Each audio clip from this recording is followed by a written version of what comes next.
보도의 진실과 시청자의 진심을 알아봅니다. YTN 뉴스 FM 열린 라디오 YTN, 저는 프로듀서 김양원입니다. 성착취물을 제작 유포하는 텔레그램 대화방 엠번방을 처음 만든 것으로 알려진 갓갓의 신상 공개가 이루어졌죠. 디지털 공간에서의 성폭력 사건, 이번 텔레그램 엠번방 사건으로 주목받고 있지만 실은 이미 수십 년 전부터 계속돼 왔습니다. 다만 언론이 보도하지 않았을 뿐인데요. 디지털 성폭력 사건의 원조라고 일컬어지는 소라넷부터 텔레그램 엠번방 사건까지 언론이 어떻게 이 디지털 성폭력 사건을 다뤄왔는지, 그리고 왜 이제야 이 얘기를 할 수밖에 없는지 이야기 나눠보는 시간 준비하고 있습니다. 열린 라디오 YTN 5월 16일 토요일 순서 바로 시작하죠.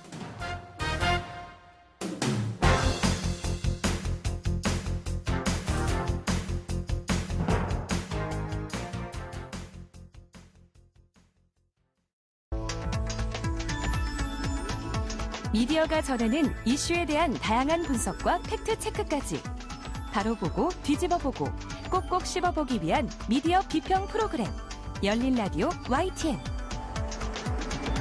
네, 한 주간 뉴스를 꼭꼭 씹어보는 시간 미디어 비평입니다.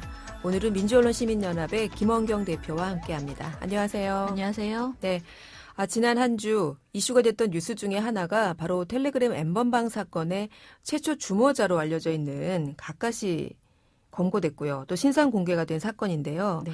이제 갓갓, 왓치맨, 또 박사로 불린 조주빈까지 주도자들이 일단 모두 검거가 됐어요. 네. 그리고 지난달 29일인데 디지털 성범죄에 대한 처벌 수위를 강화하는 이런 내용의 이른바 엠번방 방지법이라고 이 법이 국회를 통과했습니다. 네네. 네.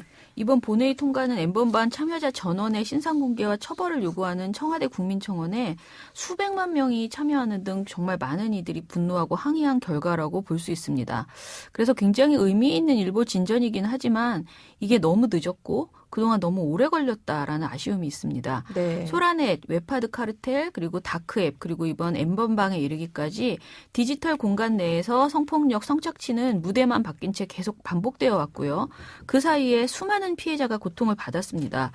그런데 지금 이런 변화에 언론은 어떤 역할을 했을까? 이런 의문을 가지고 모니터를 해봤어요. 네. 사실 저는 이번 텔레그램 엠번방 보도에 있어서 일부 언론의 공로가 있었다는 것은 분명하게 인정을 합니다. 하지만 오랜 시간 디지털 성착취가 있었음에도 불구하고 사회의 인식이 그리고 제도의 개선이 이처럼 더디게 있었던 그 배경에는 언론의 무관심이 있었다고 봅니다. 언론이 이 디지털 성착취를 주요한 의제로 부각해주지도 않았고요. 그리고 보도가 나올 때마다 흥미 위주의 보도에 그치는 경우들이 많았기 때문입니다.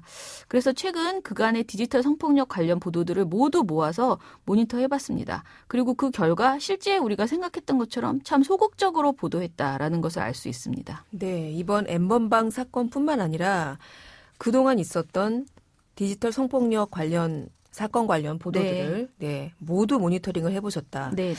사실 언론에서 주목하지 않으니까 네. 이런 심각한 사건임에도 불구하고 묻히기 일쑤였다 이런 말씀이신데 네. 하나하나 한번 구체적으로 이야기 나눠볼까요? 예, 저희가 대표적으로 소라넷 사건, 웹하드 카르텔, 그리고 다크웹 사이트, 엠번방 이렇게 네 가지 사건을 2015년 1월 1일부터 2020년 1월 1일까지 7개 일간지 그리고 지상파 3사, 종편 4사, YTN 이렇게 8개 방송사 그리고 연합뉴스 이렇게 모니터를 해봤습니다. 무려 5년 동안 보도 내용이네요. 그렇죠. 네. 그런데 먼저 우리가 이제 그 소라넷을 한 이유는요. 이 소라넷이 불법 촬영물 온라인 유통의 시초라고 볼 수 있기 때문입니다. 소라넷은 1999년에 시작돼서요. 2016년 4월에 폐쇄됐습니다. 회원이 무려 100만 명으로 추산되는 소라넷은 불법 촬영물을 유포하고 성범죄를 모의한 불법 인터넷 사이트였습니다. 이 사건이 시민들에게 알려진 것은 사실은 소라넷 폐쇄 운동을 한 시민의 힘이었습니다. 네. 언론에서 물론 SBS에서 그것이 알고 싶다해서 이걸 다루긴 했고요. 그 덕분에 조금 알려지긴 했지만 사실은 시민들이 이 의제를 굉장히 주요하게 올려놨다라고 생각할 수 있습니다. 실제 모니터 해보니까 2015년 1월 1일부터 2016년 12월 31일까지 2년간 모니터 대상 16개 매체의 소라넷 그 관련 보도가 고작 네이버로 봤을 때 382건이었어요. 네. 이게 2년간의 기간을 생각하고 또 소라넷에 대한 그 비판의 목소리가 굉장히 컸던 것에 비해서는 굉장히 적은 보도량이라고 볼 수 있습니다. 그렇네요. 네. 당시의 소라넷 사건, 보통 뭐 음란물 사이트 소라넷 이렇게 보도됐던 것 같아요. 예, 그렇죠. 사실 저도 처음에는 그런 정도의 그 야한 동영상 사이트라고 생각할 수밖에 없었는데요. 왜냐하면 많은 언론들이 그렇게 표현을 했습니다. 소라넷은 단순 음란 사이트라고 볼 수 없었거든요. 명백한 그 범죄가 행해지는 곳이었는데 동아일보 그리고 한겨레, 연합뉴스, MBN 등이 제목에서부터 소라넷을 음란 사이트다라고 표현했고요. 보도 내용에서 이런 표현을 한 것을 보는 거의 대부분입니다. 모두 다 그냥 야한 동영상을 보여주는 사이트 정도로 치부했습니다. 소라넷이 불법 성착취 촬영물을 유포하고 강간 모의까지 했다는 점을 생각해 보면 당시 이런 기사들이 얼마나 낮은 성인지 감수성을 보여줬는지 알 수 있습니다. 네, 지금 생각하면 사실 참 의아한 그렇죠. 지점이에요. 네네. 네, 이후에 경찰이 수사에 나섰죠. 네. 그러면서 소라넷은 2016년에 일단 폐쇄는 됐는데, 하지만 곧이어서 불법 촬영물의 유통 공간, 또 다른 유통 공간이 등장했죠. 네, 바로 웹하드가 보상이 됐는데요. 네. 해외에 서버를 둔 소라넷과 다르게 국내에 서버를 두고 합법적으로 운영 중인 웹하드는 버젓이 범죄 촬영물들을 유통했습니다. 그리고 더 충격적인 것은 이때 영상의 심각성은 소라넷과 다를 바 없이 아주 심각했고요. 피해 여성들이 스스로 목숨을 끊은 경우에 유작이라는 이름을 붙여서 다시 그것을 팔기도 했습니다. 2018년 2월 웹하드 카르텔을 추적해온 한국사이버성폭력센터 한사성이라는 단체가 네. 경찰에 고발을 하게 됐고요. 또 이때도 SBS에 그것이 알고 싶다에서 관련 내용을 보도를 했습니다. SBS 보도 이후에 엄정 수사를 요구하는 청와대 국민청원이 올라와서 20만 명 이상이 참여를 했고 경찰청장이 수사 의지를 밝혔지만 이때조차도 언론은 크게 이 문제에 주목하지 않았습니다. 네, 이 웹하드를 운영했던 실질적인 소유주라고 네. 알려졌던 양진호 네. 한국미래기술회장. 네. 근데 사실은 이분은 이 디지털 성폭력 그 성범죄 사이트와 무관한 갑질 논란으로 화제가 됐었잖아요. 예, 맞습니다. 대부분 양진호 회장을 그냥 갑질한 그 나쁜 사람 네. 이렇게 생각하는데 이 사안이 바로 주목받은 게 2018년 10월 30일에 셜록과 뉴스타파가 양진호 씨가 그 자신의 직원의 뺨을 때리거나 뭐 생닭을 칼로 베라고 지시했다는 등의 일탈 행위를 폭로하면서부터였습니다. 이전에는 그러니까 그것이 알고 싶다의 웹하드 불법 그 동영상 관련된 그 내용을 할 때는 네. 보도하지 않다가 갑자기 이 갑질 논란 굉장히 충격적인 내용이었기 때문에 그런 것 같은데요. 이것에 대해서는 굉장히 주요하게 보도를 했습니다. 저희가 보니까 2018년 7월부터 그 갑질 논란이 나오기 직전까지의 모니터를 해봤어요. 모니터 네. 대상 매체에서 웹하드 카르텔이라는 키워드가 들어간 기사는 고작 31건 뿐이었습니다. 그리고 웹하드 불법 촬영물이라는 키워드로 다시 한번 검색해봐도 105건 뿐이었거든요. 네. 그런데 반면에 뉴스타파와 셜록의 폭로 이후에 그러니까 2018년 10월 30일부터 2018년 12월 31일까지 한 달 좀 2달 정도 되는 기간에는 양진호가 검색된 기사가 2,500건에 이릅니다. 언론이 어떤 이슈에 반응하고 있는지 단적으로 보여주는 사례라고 생각합니다. 이 때문에 여성단체들은 이 사안의 본질은 웹하드 카르텔이다. 양진호의 갑질이 아니다. 라면서 언론의 각성을 촉구했습니다. 네, 웹하드 그 불법 동영상에 관련해서는 거의 침묵하다시피 하던 언론이 네. 이 양진호 씨의 갑질 논란이 불거지자 기사를 폭발적으로 쓰기 시작했군요. 네, 그렇죠. 네. 최근 엠번방 사건 이후에 갑자기 또 부각된 것이 네. 이 다크웹 사이트 관련 손정우 씨 관련 기사예요. 그렇죠. 이분 관련해서 처음에 이분이 검거됐을 때는 거의 보도가 안 됐습니다. 2018년 3월 세계 최대 규모의 아동 성착취물 공유 사이트 웰컴 투 비디오를 운영한 한국인 손정우 씨가 검찰에 검거됐거든요. 네. 이 사이트는요. 특정한 프로그램으로만 접속 가능한 다크웹 기반 사이트라고 해서 우리가 다크웹 사이트라고 말합니다. 이곳에서 비밀스럽게 아동 성착취 영상물이 유통이 됐답니다. 210만여 명의 이용자와 4천여 명의 유료 회원이 아동 성착취 영상을 25만 개를 돌려봤다고 합니다. 사건을 수사한 미국 연방검사 제시 리우는 우리가 상상할 수 있는 가장 사악한 형태의 아동 성착취 영상 사이트였다라면서 수사의 소회를 밝힐 정도였습니다. 그런데 이 웰컴 투 비디오 사건이 불거졌던 2018년 당시 관련 기사를 찾아보기가 힘들 지경입니다. 2018년 1월부터 2018년 12월 31일까지 모니터 대상 매체에서 웰컴 투 비디오 손씨 관련 다크웹이 언급된 네이버 기사는 10여 건에 불과했습니다. 불과. 네. 다크웹에서 음란물 사이트를 운영한 한국인이 붙잡혔다는 스트레이트 기사가 대부분이었습니다.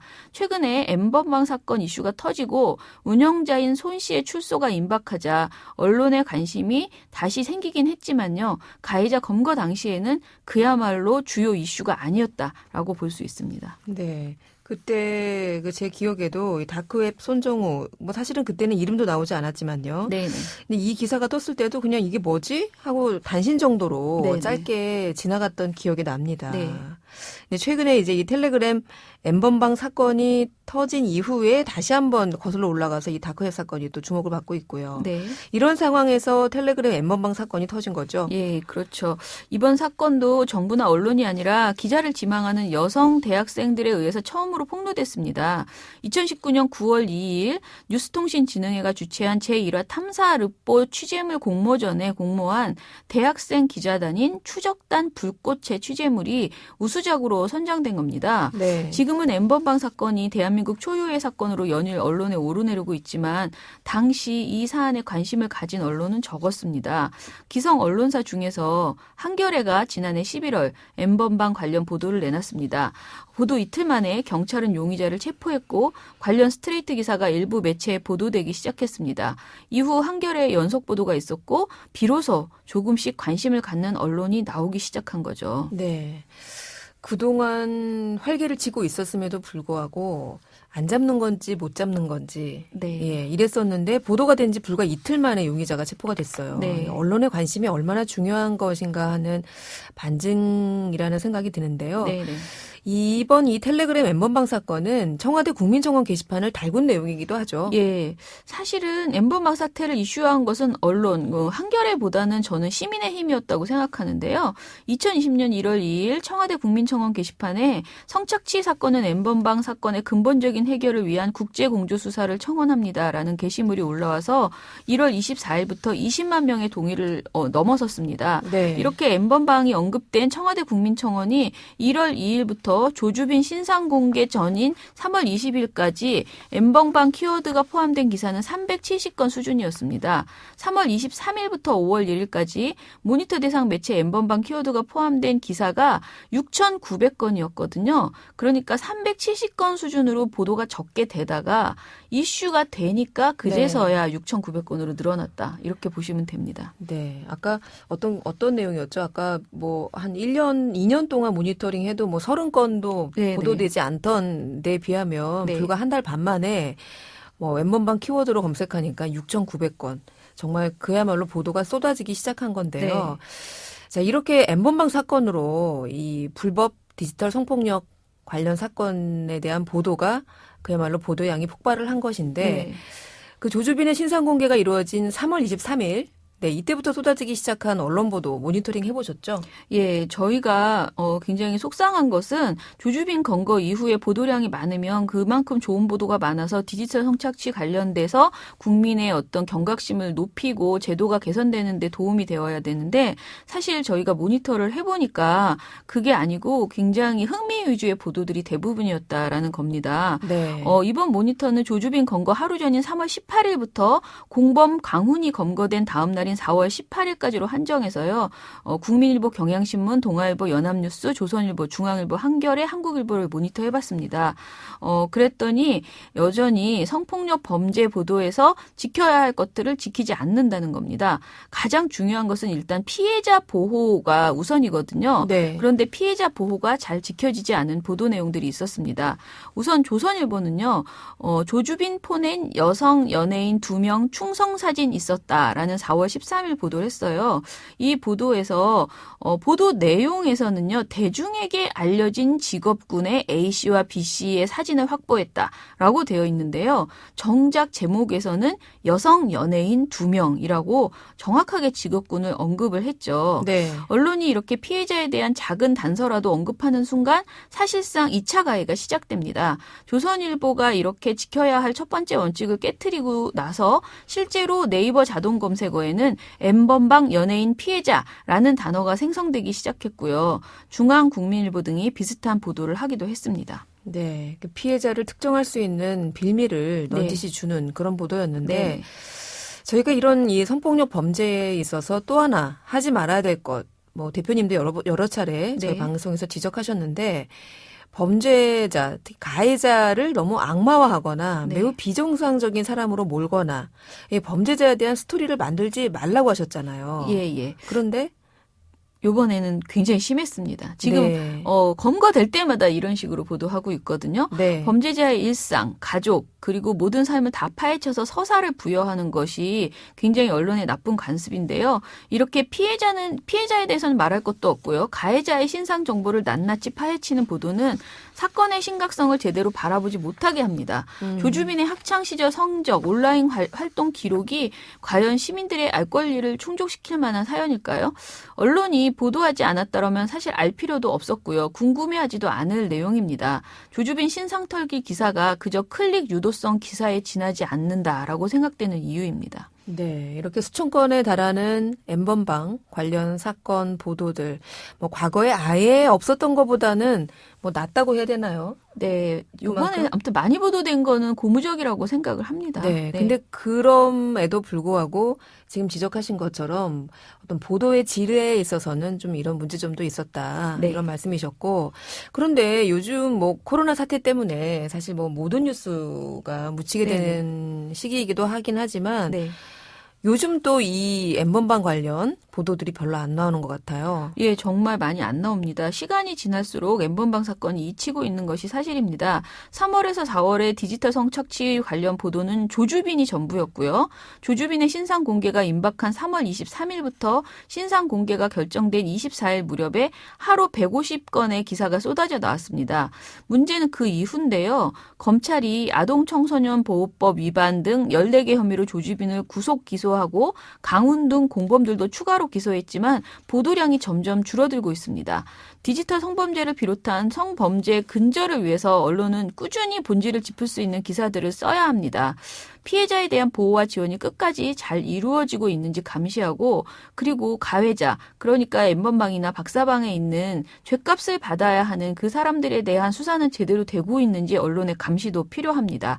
언론은 좋은 보도가 사회를 변화시킬 수 있다는 것을 자각해서 나쁜 관습은 버리고 그리고 좀 더 적극적으로 디지털 성착취를 줄여나가는 데 기여하는 그런 보도를 내놨으면 좋겠습니다. 네. 그래서 어떻게 됐는지, 그래서 이 주모자들은 어떤 처벌을 받고 있는지 네. 계속해서 추적해주는 언론 보도를 좀 봤으면 합니다. 네네. 네. 오늘 말씀 잘 들었습니다. 감사합니다. 네. 지금까지 민주언론시민연합의 김원경 대표였습니다. 진실을 전합니다. 진심을 다합니다. 시청자 여러분의 목소리에 귀 기울이는 YTN 뉴스 FM 열린 라디오 YTN 토요일 저녁 8시 20분에 방송됩니다.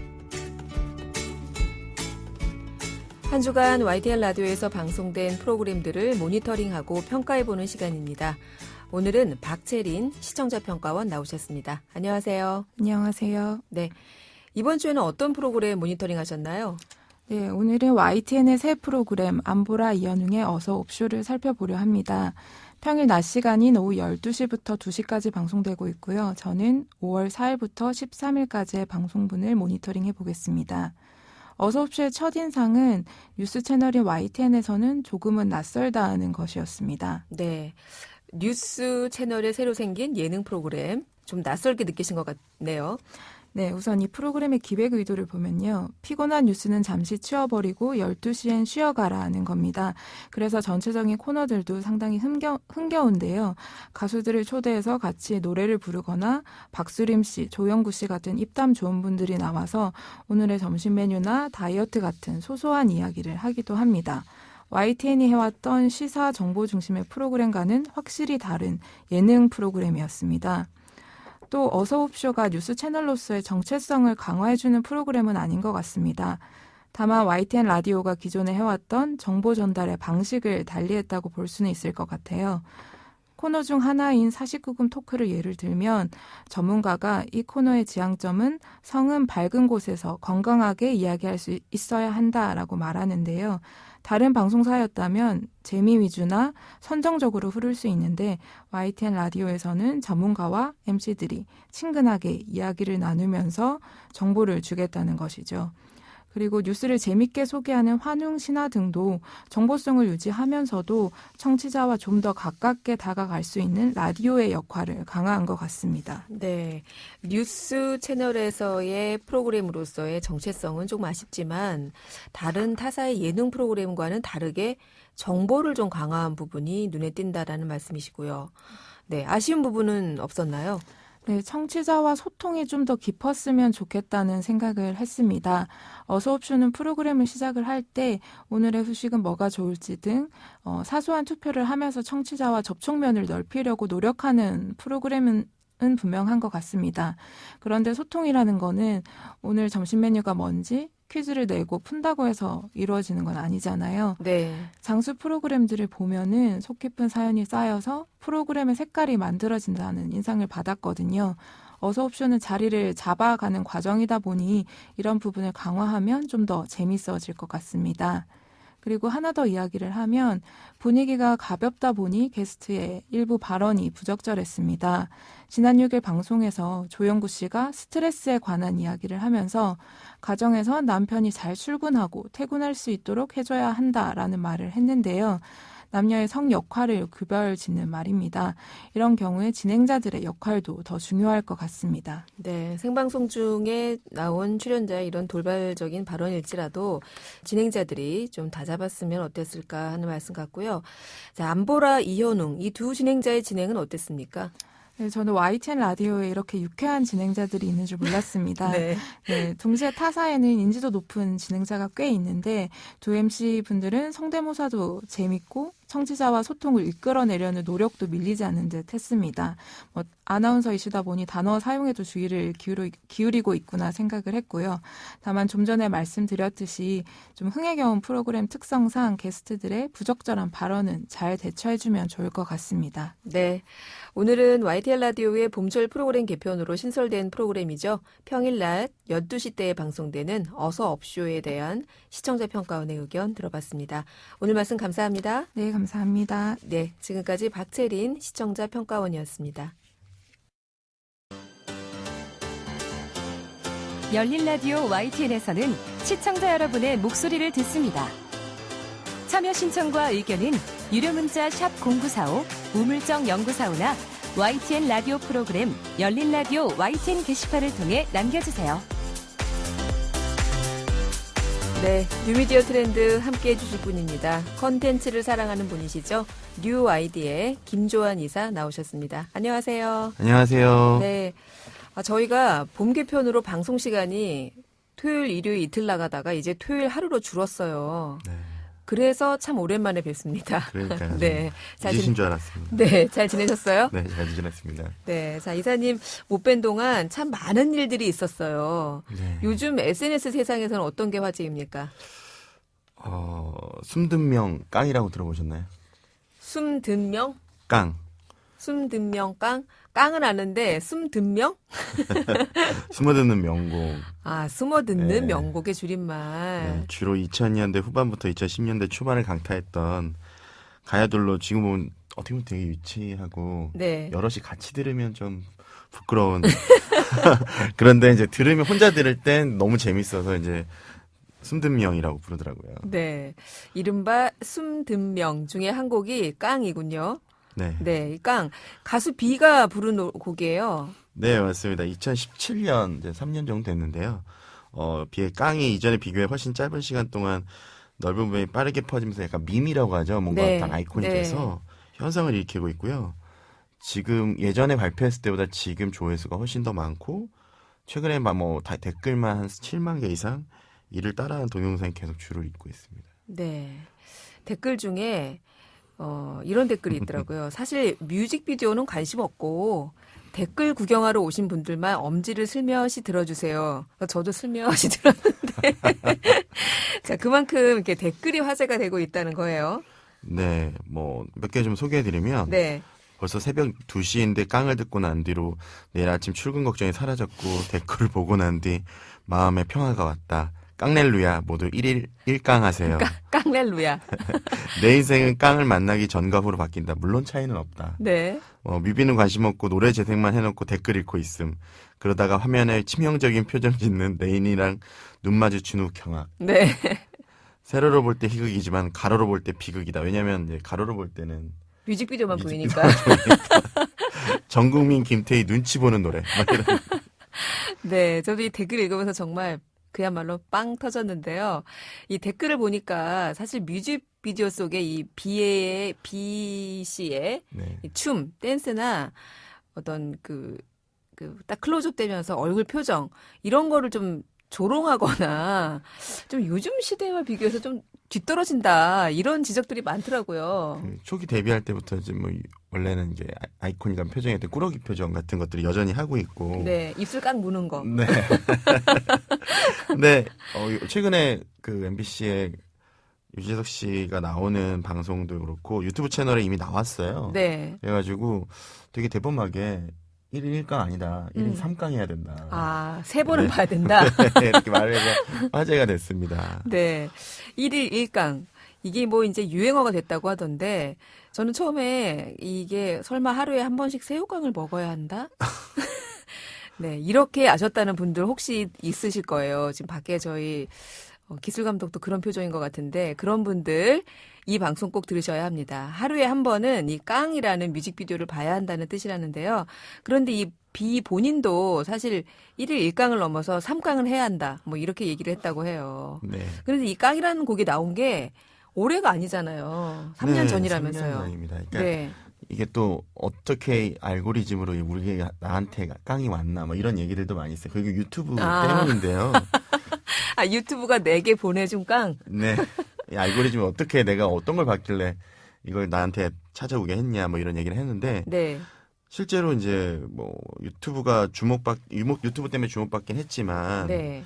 이제 뮤직비디오나 이런 것들이 그 시대와 맞지 않는 좀 예스럽다는 평도 있고 가사들이 조금 되면 비만의 세계가 있는 가사들 때문인 것도 있어요. 한몫을 했어요. 네. 가사 내용 내용이니까 한번 저희가 도대체 뭔길래 이렇게 하나, 이런 분들도 있으실 것 같아서 한번 노래 준비했는데 잠시 들어볼까요?